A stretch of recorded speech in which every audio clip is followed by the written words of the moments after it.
Bonjour et bienvenue chers amis vierges pour votre taroscope du mois d'août 2020.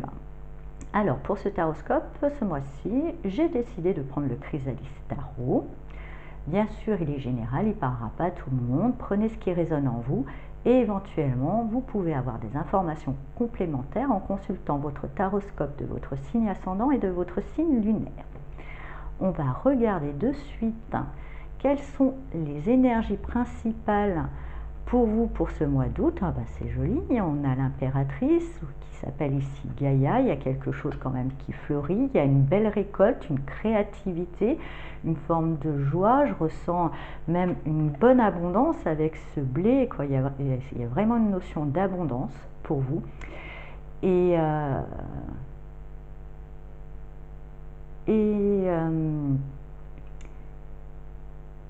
de bienveillance. Alors une bienveillance peut-être vers vous, mais je pense une bienveillance de vous à autour de vous. Vraiment ce que je sens avec cette colombe, cette paix dans ses mains qu'elle prend soin. Mais en tous les cas, ce que je ressens pour vous les vierges pour ce mois d'août, c'est vraiment une forme d'abondance. Aussi l'impératrice nous parle aussi dans la créativité, nous parle aussi d'enfantement, hein, pour peut-être aussi une notion d'enfant pour certaines vierges. Mais en tous les cas, pour moi, il y a quand même une bonne énergie de joie, hein, dans le ressenti, hein, qui se dégage pour vous pour ce mois d'août. Vraiment, je suis assez contente pour vous parce que c'est vraiment votre mois d'août sera joie, félicité et abondance, quoi.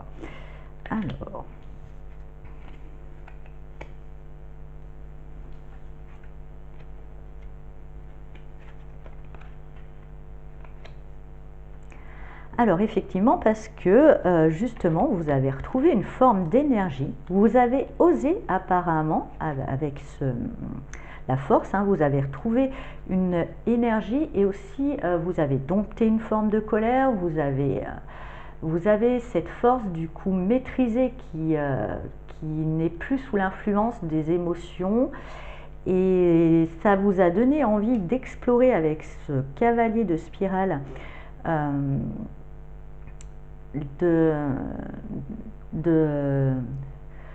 D'explorer des terrains inconnus. Alors pour certains, il y a peut-être eu des déménagements. Pour d'autres, ça peut être tout simplement d'être sorti de certaines zones de confort, d'être allé dans des domaines qu'on n'aurait peut-être pas cru. Quoi qu'il en soit, avec cette étoile, on nous parle d'une guidance, hein, c'était justement sous bonnes auspices. Vous avez bien fait de sortir d'une certaine zone de confort, hein, justement, comme on peut voir, ça a emmené une forme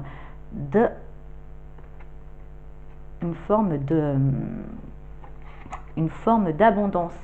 Et même si elle n'est pas arrivée, puisque là c'est pour tout le mois d'août, on verra bien, hein, mais pour moi, avec ce 8 de parchemin, vous tenterez une aventure, si elle n'est pas déjà tentée.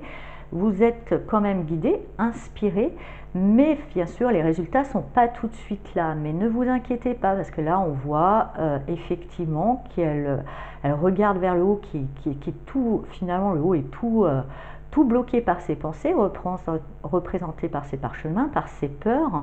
Donc du coup elle n'a pas l'impression de voir une issue ou de voir quelque chose, de savoir où ça va mener, mais pourtant il suffirait juste qu'elle arrête d'accorder son attention à ses peurs et à ses pensées pour voir que la réponse est là, qu'il y a une belle lumière. Et justement, il y aura une belle abondance à venir, il y aura une belle récolte, il y aura une belle récompense, il y a quelque chose, oui, qui est en train de se tramer. Alors effectivement, c'est aussi une carte de fécondité, donc qui nécessite que les choses prennent le temps de pousser, mais en tous les cas, il y a une bonne abondance. Mais vous allez lâcher, justement, parce que je pense que vous allez voir quelques signes, au moins, de réussite pour ce mois d'août par rapport à cette aventure que vous avez tentée, plutôt innovante, hein, pour moi.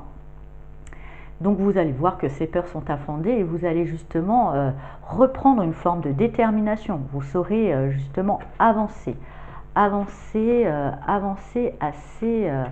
assez efficacement. Alors, cette avancée, cette détermination, vous allez quand même la mûrir, elle sera intérieure. Et je pense que vous allez faire un petit peu ce smash seul, justement pour pouvoir aller un petit peu régler ces peurs, je pense, régler ces peurs vu qu'elles sont au-dessus, hein, et qui pourraient entraver, qui pourraient être un obstacle à votre détermination. C'est vrai qu'en ce moment, hein, même en consultation privée, du coup, ça me vient, j'arrête pas de tirer l'ermite. Je me demande si on va pas avoir encore une petite période d'isolement, le confinement, je ne sais pas. Beaucoup de gens ont l'ermite en ce moment, donc, et là, vous voyez, elle sort encore, elle était dans le lion juste avant. Alors, on ne sait pas. Il y aura en tous les cas une petite période d'isolement, mais c'est bien, ça permet aux choses de mûrir, hein. Et comme je vous disais, effectivement, c'est une carte de fécondité, les choses devront être mûries. Vous allez peut-être voir à l'intérieur de vous si... même si c'est un isolement voulu ou imposé, quoi qu'il en soit, vous allez voir au fond de vous voilà, cette détermination, vous allez régler ces problèmes de pensée et justement acquérir avec la carte de l'empereur juste aussi en dessous de l'impératrice, hein, on a le couple impérial là, vous allez pouvoir gagner en structure, en détermination encore plus, hein, parce que déjà 8 de pierre, c'est... voilà, il y a une notion quand même de travail, de volonté, de vouloir y aller.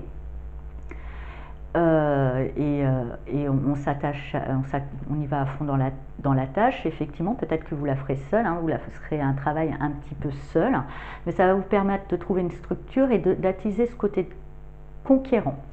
Avec ce 4 de miroir, on reste toujours dans une notion de 4, hein. L'empereur est une carte, donc on est quand même dans quelque chose d'assez carré. Mais là, dans les miroirs, les émotions, pour moi, en même temps, je pense que cette démarche, hein, ce parcours vous permet de régler quelque chose du passé. Attention de ne pas non plus trop le ruminer, mais moi je pense qu'il y a une notion quand même, je ressens pour vous une notion de revanche quand même. Justement, vous êtes allé quand même sur un terrain nouveau, mais il y avait une revanche à prendre sur quelque chose, peut-être ce que vous avez considéré, parce que moi, vous savez, j'ai pas forcément cette définition, mais ce que vous avez considéré comme un échec ou une erreur, hein, vous avez essayé de prendre un autre chemin, vous êtes un peu pas sûr parce que justement peut-être que vous avez déjà essuyé un échec, donc vous avez un petit peu peur que les choses ne donnent pas l'effet escompté, mais si pourtant, puis d'ailleurs ça va vous motiver à travailler encore plus. Il y aura quand même, vous serez peut-être justement tellement dans votre boulot, vous serez un petit peu peut-être isolé du reste du monde, hein, tellement que vous allez travailler, mais c'est pour la bonne cause, hein. Il y a quand même une belle abondance et je pense que c'est quelque chose que vous allez partager avec les autres. Et effectivement, il y a un bel esprit de conquête. Et ce qui vous prendra de prendre une revanche là-dessus. Mais en même temps, ne soyez pas non plus trop dans le revanchard. Ça serait accorder trop d'importance au passé, c'est ce que j'entends pour vous, hein. Même si je comprends qu'il y avait un besoin de faire mieux, il ne faut pas trop quand même être envahi par ce passé, parce que des fois, finalement, c'est peut-être lui, à chaque fois, qui peut être à l'origine de ce que vous considérez comme des échecs. On va voir pour vous la couleur qui pourra vous accompagner avec le jeu des couleurs pour la vie, qui est un jeu avec un livre en fait, et qui est vraiment un guide de chemin et de développement un peu personnel que je trouve super bien fait. Donc on va voir la petite couleur qui sera bien pour vous et je vais vous lire justement les conseils qui sont écrits dans le livre qui est là, du coup, hop, qui l'accompagne. Allez, hop. Et bien ça sera Bordeaux pour vous. Donc là on est quand même déjà dans le chakra racine, effectivement, donc il y a vraiment une histoire d'activité, d'abondance, de travail, puisque le chakra racine c'est quand même tout ce qui est en lien avec notre sécurité première, hein, c'est-à-dire avoir un toit sur la tête, manger, être en sécurité, ne manquer de rien. Et là on va voir ce que nous dit le Bordeaux pour vous, le petit livre. Donc on est toujours dans le chakra racine, mais il a décliné chaque chakra en plusieurs couleurs. Et là, on est dans la dernière étape du chakra racine avant de passer au chakra sacré. Donc le premier message, c'est: j'accorde du soin et de l'attention et tout le temps nécessaire à mon travail. J'adore cette synchronicité. Excusez-moi. Le manque de soins dans mon travail peut compromettre la récolte. Mais là, je vous vois quand même, vous êtes déterminé et bon, peut-être que ce qui pourrait saboter le soin et l'attention, c'est d'être trop dans la revanche et d'y mettre trop de passé. Vous voyez plutôt quand même, cet empereur, voilà, il est quand même un esprit de conquête, il est quand même normalement, c'est vrai, rarement dans les jeux, mais il est quand même normalement, c'est parce qu'en fait, il est tourné vers son impératrice, puisque 3, 4. Mais il y a certains tarots, je préfère quand il est tourné plus vers la droite, parce que toujours un petit peu vers la gauche, là, ça fait trop passer. Et pour moi, je le sens quand même tourné vers l'avenir. C'est un conquérant, il a l'esprit de conquête, la nouveauté, il est aventurier, donc on est plus vers demain, on ne regarde pas derrière.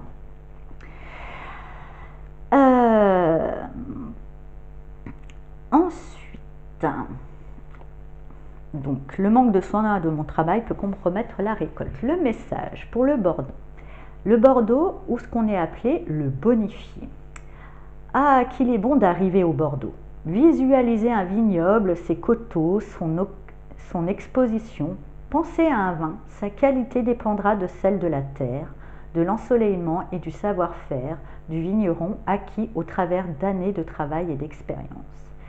Il s'agit non seulement de soigner la vigne tout au long de son évolution, mais également de déterminer le bon moment où mûr le raisin pourra être récolté. La bouteille qui attend d'être dégustée est le fruit d'un long cheminement.